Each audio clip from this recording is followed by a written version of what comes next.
terakhir di dalam kitab Ihya Ulumuddin ada satu kisah Nabi Allah Isa alaihissalam. Bagaimana itu kisahnya Nabi Isa alaihissalam menceritakan kepada kita bahayanya dunia. Dunia itu membahayakan apa enggak? Harta duniawi itu membahayakan apa enggak? Membahayakan. Kakak beradik cekcok karena masalah harta. Encik apa betul? Anak kurang ajar sama orang tua karena masalah harta. Suami istri pegatan karena masalah. Semua kalau dilihat perkara kerusakan dunia itu ujung-ujungnya harta. Semua tanpa terkecuali. Iya, semua tanpa terkecuali pasti ujungnya harta. Itu dikatakan di dalam kitab Ihya. Nabi Allah Isa itu ketika beliau sedang berdakwah, ketika beliau sedang menyampaikan risalahnya Allah Ta'ala, menyampaikan dakwahnya Allah Ta'ala kepada para umatnya, maka ketika itu ada seorang laki-laki datang kepada Nabi Isa. Itu orang laki, dia berkata kepada Nabi Isa, wahai Nabi Isa, uridu an akuna usahibak. Wahai Nabi Isa, saya kepingin jadi rencangin jenengan. Setiap kali jenengan berdakwah, saya kepingin di belakangin jenengan. Saya mau bantu jenengan, saya kepingin bersama-sama jenengan, saya mau berkhidmah sama jenengan. Kata ini orang. Maka ketika itu Nabi Isa alaihissalam beliau mengatakan, silahkan. Kalau kamu mau ikut sama saya, silahkan, kata Nabi Isa. Maka subhanallah, Nabi Isa berjalan berdakwah. Ketika beliau sedang berdakwah, beliau berdakwah mengajak orang ke jalannya Allah Ta'ala. Maka ketika masuk waktu makan siang, Nabi Isa itu beliau berkata kepada temannya, kamu lapar enggak? Iya, saya lapar. Ini saya punya roti, kata Nabi Isa. Beliau keluarkan dari tas beliau satu bongkah roti yang besar. Ya, satu bongkah roti yang besar. Ketika itu Nabi Isa membelah itu roti menjadi 3. Ya, satu dimakan sama Nabi Isa, kemudian bagian yang kedua dikasihkan kepada temannya, bagian yang terakhir mau disimpan sama Nabi Isa untuk makan setelahnya nanti, sebagai bekal setelahnya. Iya. Nabi Isa makan 1, temannya juga makan 1, sisa 1. Maka setelah Nabi Isa beliau makan, selesai itu roti yang beliau makan habis, maka ketika itu Nabi Isa bilang, saya mau cari air dulu, kata Nabi Isa. Kamu tunggu di sini. Yes, kamu tunggu di sini, saya mau pergi cari air. Oh iya, silahkan wahai Nabi Isa. Ini Nabi Isa beliau cari air. Maka setelah nemu air, beliau minum di sungai dan lain sebagainya. Beliau kembali ke tempat tersebut, dilihat rotinya sudah hilang. Ya, dilihat rotinya sudah hilang. Nabi Isa tanya, loh di mana roti? Saya kan tadi punya roti 3, kata Nabi Isa. Sudah saya potong jadi 3, yang 1 untuk saya, 1 untuk kamu, sisa yang 1 untuk bekal kita setelah nanti. Mana roti yang sisa tadi itu? Tanya Nabi Isa. Ini orang dia mengatakan, saya tidak tahu wahai Nabi Isa. Ya, saya tidak tahu. Sebetulnya yang makan siapa? Ya tidak ada lagi kecuali dia. Ini tidak ada maling di sini. Di cerita ini tidak ada maling di sini. Yang makan tidak ada lagi kecuali dia. Tapi dia tidak ngaku sama Nabi Isa karena cintanya dia dengan dunia. Walaupun itu cuma roti. Orang itu kalau sudah cinta dunia nyuwun sewu. Walaupun dunia yang kecil, dunia itu semuanya kecil, tidak ada yang besar di hadapan Allah Ta'ala. Allah mengibaratkan dunia itu seperti sayap nyamuk. Ya, Allah ibaratkan dunia itu seperti sayap nyamuk. Jadi di hadapan Allah Ta'ala, nih jenengan dikasih dunia semua saisinya. Kota Jogja saisinya. Kok Jogja kok kabeh, sak Jawa, sak Indonesia, sak bumi. Bukan cuma bumi, sak planet yang lain. Dunia dan sisinya. Itu kalau misalnya jenengan dikasih itu semua, sama jenengan dikasih 1 sayap nyamuk, itu sama di hadapan Allah Ta'ala. Ini rendahnya dunia ini. Ya. Tapi ini orang, dia berdusta kepada Nabi Isa demi 1 buah roti. Saya mau tanya, dunia dan seisinya dibanding roti itu besar mana? Nek misalnya gero 1M itu masih bisa dimaklumi mungkin. Roti, cuma 1 roti, sepotong roti, dia berani bohong kepada Nabi Isa karena ada perasaan cinta dengan dunia. Orang kalau sudah cinta sama dunia, walaupun perkara yang remeh, bantah orang tua berani. Walaupun cuma perkara yang apa? Remeh. Bapaknya tidak sengaja ngambil jatah makan anaknya musuhi bapaknya tersi. Ini kejadian. Jangan dikira tidak kejadian. Kakak beradik antem-anteman. Sebabnya apa? Karena si adik tidak sengaja ngambil jatahnya kakaknya sedikit sampai antem-anteman. Ya, orang kalau cinta dunia itu seperti itu. Ya. Maka ketika itu ini orang temannya Nabi Isa tidak ngaku. Siapa yang ngambil roti? Saya tidak tahu. Demi Allah bukan saya wahai Nabi Isa. Oh ya sudah, kata Nabi Isa, saya yakin yang ngambil itu syaitan. Ya, saya yakin yang ngambil itu adalah syaitan, kata Nabi Isa. Ayo kita jalan berdakwah lagi. Dakwah Nabi Isa ini. Sampai akhirnya beliau berdakwah, mengajak orang ke jalan Allah Ta'ala. Sampai akhirnya datang waktu makan malam. Iya, datang waktu makan malam. Nabi Isa bilang, temanku, nih lihat nih, kita mau makan malam, tidak ada makanan sekarang. Nah kita punya roti sudah hilang tadi, kata Nabi Isa. Nah terus gimana Nabi Isa? Saya lapar. Iya, saya lapar, kata temen ini. Ya sudah, kalau kamu lapar, saya juga lapar. Coba kamu lihat itu ada gerombolan kijang gitu. Iya, kamu lihat ada gerombolan kijang. Coba kamu lihat itu ada gerombolan kijang. Itu ada satu kijang yang masih kecil yang sedang busuk kepada induknya. Iya. Maka ketika itu Nabi Isa memanggil itu kijang. Iya, dipanggil itu kijang. Ini mukjizat. Dipanggil itu kijang. Maka ketika dipanggil sama Nabi Isa, itu kijang yang masih kecil yang nyusu kepada ibunya, dia datang kepada Nabi Isa. Setelah datang kepada Nabi Isa, ini kijang dia pakai disembelih. Setelah disembelih, dagingnya dimakan, dimasak, kemudian dimakan sama Nabi Isa dan dimakan sama teman Nabi Isa. Setelah Nabi Isa makan habis, itu kijang sudah habis, tinggal tulang belulang. Maka tulang belulang itu dikumpulkan sama Nabi Isa. Kemudian setelah berkumpul itu tulang belulang, Nabi Isa bilang, "Qum bi'nillah, ayo tulang belulang yang sudah hancur, bangun kamu, bangkit lagi dengan seizin Allah Ta'ala." Maka ketika itu subhanallah, tulang belulang yang sudah hancur itu apa? Bangkit kembali jadi kijang, hidup kembali, kemudian lari kepada induknya, lanjut nyusul lagi. Ini mukjizat. Ya, ini namanya mukjizat. Tidak Allah berikan kecuali kepada para nabi, dan itu terjadi atas izin Allah Ta'ala. Maka ketika itu ini orang temannya Nabi Isa melihat kagum dia, waduh, Nabi Isa ini sakti. Wah, saya kalau bisa dikasih ilmu seperti itu, saya punya kambing satu, besok makan kebuli. Nanti kalau sudah habis dihidupkan lagi, besok usahanya buat guling. Nanti sudah habis lagi dibangkitkan lagi buat kerengsengan. Berarti seperti itu nih orang ini. Ini orang cinta dunia, bukan orang yang percaya sama Nabi, ini orang ini. Iya. Akhirnya ketika itu Nabi Isa bilang, kamu lihat nih, ini Allah menampakkan kekuasaannya kepada kita ini. Kamu sudah menyaksikan kekuasaan Allah. Saya mau tanya jujur ya, yang ngambil roti siapa? Kata Nabi Isa, kamu sudah melihat kekuasaan Allah, jangan sekali-kali kamu berdusta kepada Allah. Saya mau tanya, yang ngambil roti siapa? Ini orang dia mengatakan, demi Allah saya tidak tahu. Nah, ini kurang ajar. Orang kalau cinta dunia itu sudah melihat tanda-tanda kebesaran Allah, ya tetap gelo. Tidak mungkin tidak. Namanya cinta dunia kok. Dibutakan matanya dengan dunia, dibutakan matanya dengan rotinya. Ini orang ini. Iya. Ya sudah, bukan kamu, kata Nabi Isa. Bukan saya. Ya sudah, kata Nabi Isa. Ayo lanjut lagi kita berdakwah. Sampai akhirnya Nabi Isa itu ada di pinggir laut, dan beliau harus berdakwah di pulau selanjutnya. Maka ini orang dipegang tangannya sama Nabi Isa, diajak jalan di atas laut sampai ke pulau selanjutnya. Jangan coba-coba. Ini hanya mengerjakan siapa ini? Seorang Nabi. Jadi kan coba-coba ya kecebur gitu kan. Iya. Ini mukjizat, tidak mungkin terjadi kecuali atas izin Allah Ta'ala. Ini teman Nabi Isa diajak jalan di atas air, berodok. Sakti Nabi Isa ini. Iya. Tidak perlu pakai kapal. Saya kalau punya ilmu seperti ini, wah, bisa saya jadikan bahan tontonan untuk cari uang ini. Iya, orang kalau sakti kan biasanya gitu. Bisa sulap, ya di pasar duduk gelar kloso. Ini saya bisa dipotong, saya kebal dan sebagainya. Ini orang sudah batinnya tidak. Orang cinta dunia kok. Iya. Sampai di pulau selanjutnya Nabi Isa bilang, kamu lihat ini, Allah sudah menjalankan kita ada di atas laut. Kita tidak basah sama sekali. Kamu sudah melihat tanda-tanda kebesaran Allah. Saya mau tanya, yang ngambil roti siapa? Ya, saya masih penasaran yang ngambil roti siapa. Ini orang masih mengatakan, saya tidak ngambil. Saya tidak tahu. Jenengan kok nuduh saya terus, saya ini tidak tahu. Iya. Orang itu kalau maling tidak mungkin apa? Ngaku, maling ngaku penjara. Kok tahu jelas? Maling ngaku penjara kebak. Iya, maling ngaku penjara kebak. Ini tidak mungkin ngaku maling kok.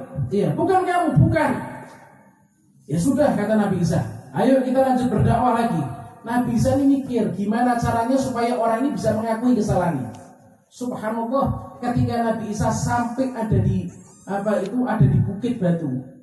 Ya, ketika beliau sampai di hadapan Bukit Batu, beliau lihat itu Bukit Batu itu, maka ketika itu beliau berkata kepada temannya, coba lihat nih, ini ada Bukit Batu di hadapan kita.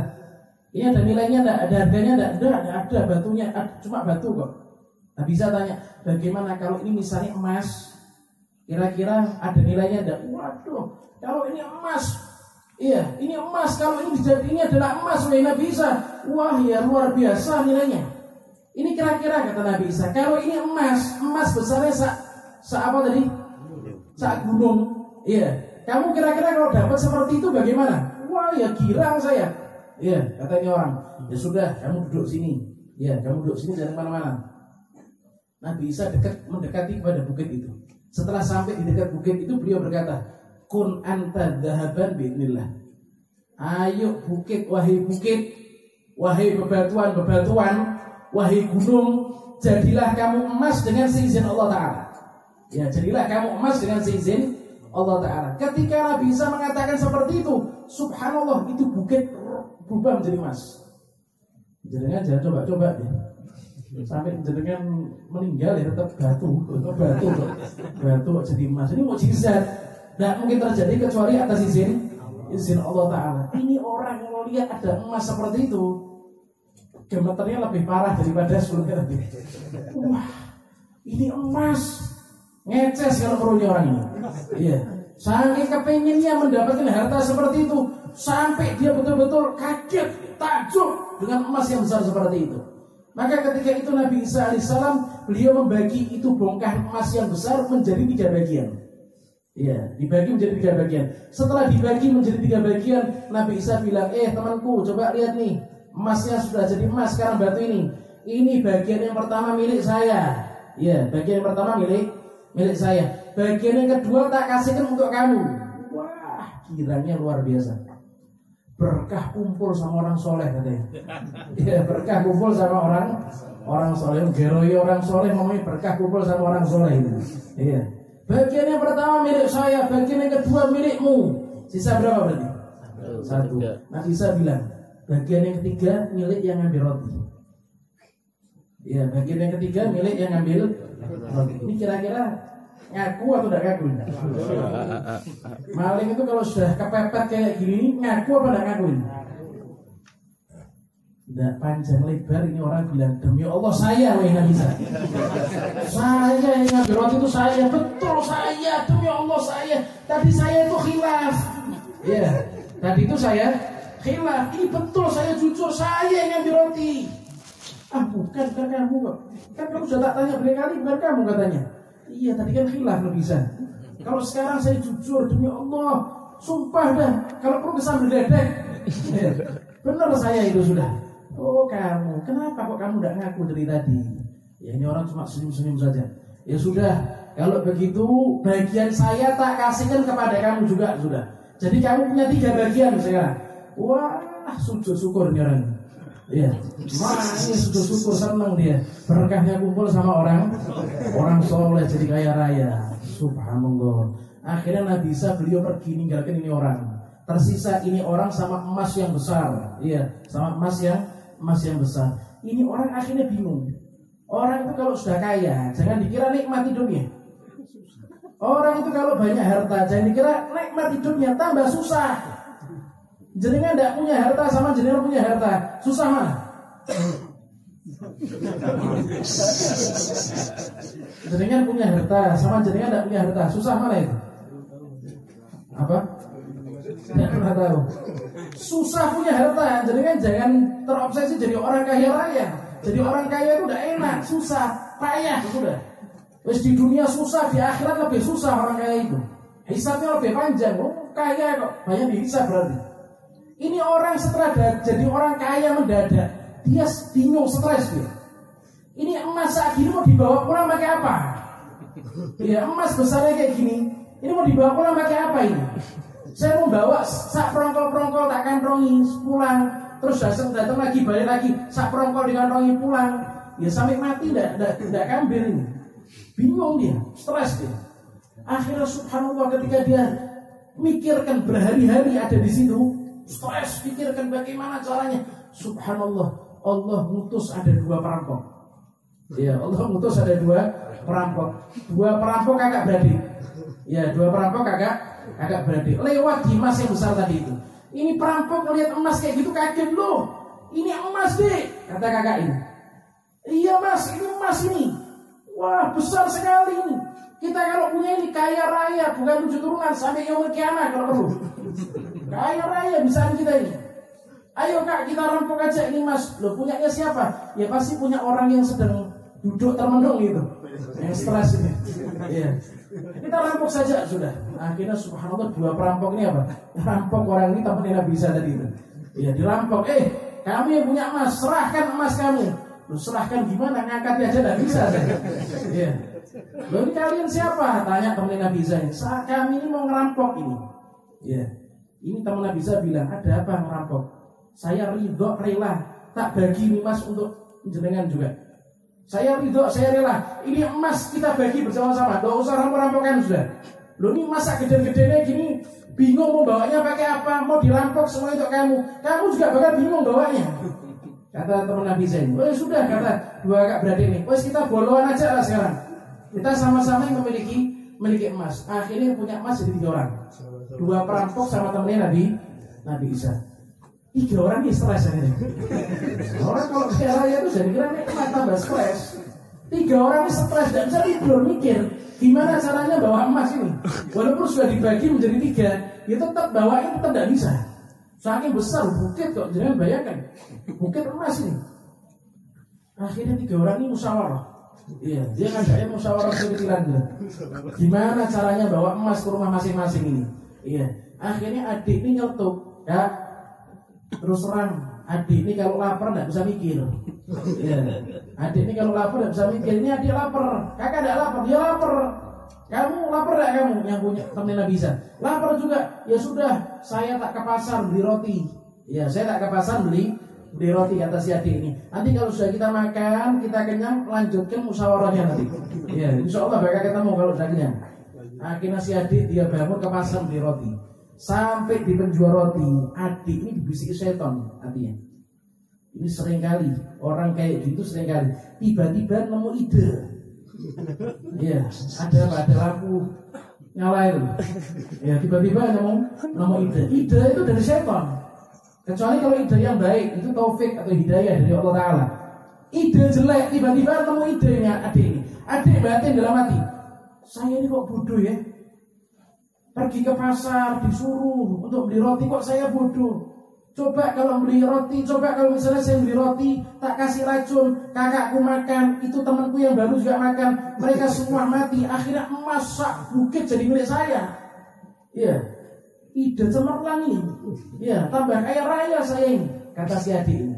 Ini bukan ide cemerlang, ide goblok. Ya tambah stres lagi, sepertiganya sudah stres. Pakai apa? Mau punya satu semua, punya semuanya ini. Akhirnya betul dia beli roti 3. Yang 1 dikantongi sama dia. Yang 2 ditaruh di plastik. Cuma yang 2 ditaruh plastik ini sudah dikasih racun. Ya supaya kakaknya makan mati. Kemudian temannya Nabi Isa tadi itu juga makan dan mati. Akhirnya punya emas si adik. Dia batin seperti itu. Adik kepengen bunuh kakak karena rebutan apa? Ini zaman Nabi Isa sudah terjadi. Zaman sekarang sudah banyak kejadian. Jadi kan delok apa itu patroli isinya gede-gede top sudah. Patroli itu di berita-berita itu. Berita kriminal isinya seperti ini sudah, bunuh-bunuhan, masalah harta sudah. Subhanallah, ini adik datang bawa roti.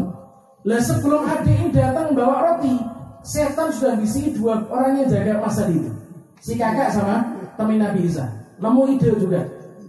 Kakak batin, temanku yang baru. Coba saya mau minta pendapatmu. Ini kalau adik saya datang, saya tusuk dari belakang. Adik saya mati, berarti emas ini 50-50 untuk kita. Saya separuh, kamu juga separuh. Lebih kaya saya. Ini teman Nabi Isa bilang, loh tapi itu adikmu loh.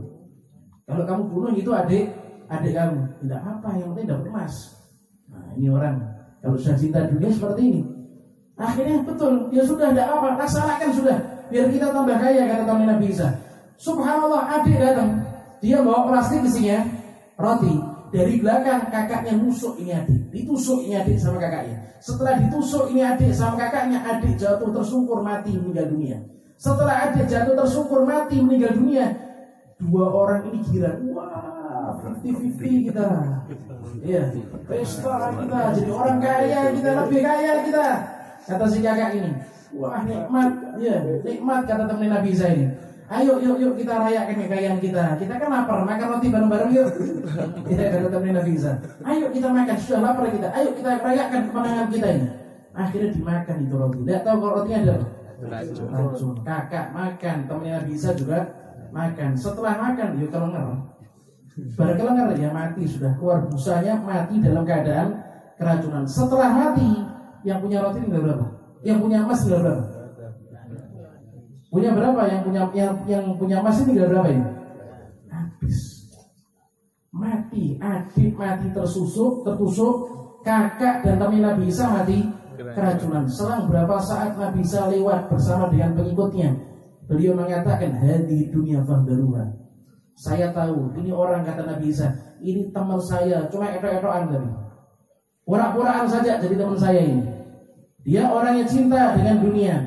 Dan saya juga tahu dua orang ini kakak beradik, saling bunuh-membunuh. Adik ditusuk sama kakak, kakak diracuni sama adik. Iya. Kemudian Nabi Isa bilang, ini sebenarnya pada hakikatnya yang membunuh mereka bukan mereka saling bunuh-membunuh sebenarnya, tapi yang membunuh mereka ya harta dunia ini. Kata Nabi Isa, yang bunuh mereka ini adalah emas ini. Mereka rebutan emas, akhirnya bunuh-membunuh, emas yang bunuh mereka. Nabi Isa bilang, ini loh dunia itu seperti ini. Maka hati-hatilah kalian dengan dunia. Nah kita ini juga hati-hati. Kita hidup di dunia. Dunia ini musuhnya kita, bukan bolongnya kita. Jangan dikira dunia ini bolongnya kita. Harta duniawi ini musuhnya kita. Berapa banyak harta duniawi menjadikan kita tambah jauh dari Allah Ta'ala. Berapa banyak harta duniawi menjadikan kita tambah jauh daripada Rasulullah Sallallahu Alaihi Wasallam. Berapa banyak harta duniawi menjadikan kita mengerjakan perbuatan yang dimurkai sama Allah Ta'ala. Maka benar apa yang dikatakan sama Rasulullah, hubbud dunya ra'su kulli khati'ah. Benar yang dikatakan sama Rasulullah, pangkal daripada seluruh kerusakan yang ada di dunia yaitu adalah cinta dunia. Maka hati-hati dengan dunia. Jadikan dunia ini cuma sekedar tempat lewat untuk sampai di akhirat. Jadikan harta yang kita punya ini sebagai bekal kita untuk kehidupan kita yang kekal di akhirat. Gunakan kita punya umur sebagai sarana untuk menjadikan bekal kita kelak di akhirat, hidup yang kekal di akhirat di dalam surganya Allah Subhanahu wa ta'ala. Semoga Allah Subhanahu wa ta'ala menjadikan hati kita adalah hati yang sadar, dijadikan kita semua termasuk orang-orang yang takut kepada Allah Subhanahu wa ta'ala, dan dijauhkan kita semua daripada sifat hubbud dunia, dijadikan kita semua kelak masuk ke dalam surganya Allah Subhanahu wa ta'ala. Amin amin Allahumma amin ya rabbal alamin. Bismillahirrahmanirrahim. Alhamdulillahirabbil alamin. Allahumma shalli wa sallim